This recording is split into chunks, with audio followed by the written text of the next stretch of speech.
Hello everybody, and I hope everyone is well. This problem here in your homework was a little tricky.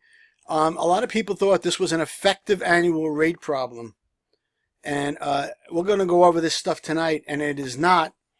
So you have a choice of putting a one-year CD in a new bank that's going to pay you 8% APR. Now notice APR with monthly compounding, and your current bank manager offers to match the rate you've been offered.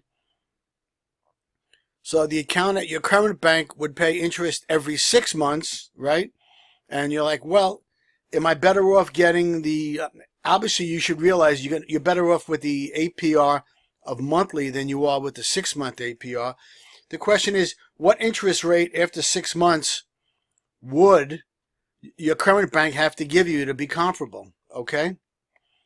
So the solution is easy. Basically, the first thing you got to realize is it's not effective annual rate, and you don't use the effect function in Microsoft Excel. And I believe in your book it's either equation 5.1 or 5.2 or 3. I don't have the book handy, but you basically get the interest rate per compounding period, right? This equation here, and it'll give you the monthly compounding on that APR. So you see you're getting 0.667%, okay, every month, and then that'll of course that gets compounded, but we're not looking for that. So the equivalent end period discount rate is going to be given by this equation, which is in your book. Now this is not an effective rate, otherwise you'd be dividing I, okay? And you're not. So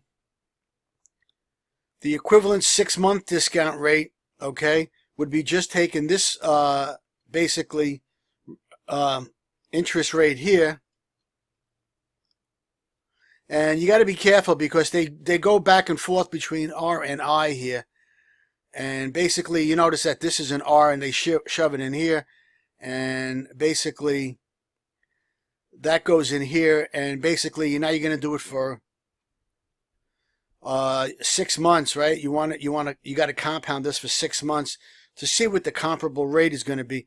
And you'll notice that to get the same dollar amount, you would have to get 4.0675% every 6 months, okay, to equal what you would get here every 6 months, okay? So so you'll notice here you'll have to get 4.0675% every 6 months, and to equal basically the amount of money you're going to get if you compounded it here every month. Okay, so I hope everyone's clear about that. You don't use the effective annual rate in this calculation.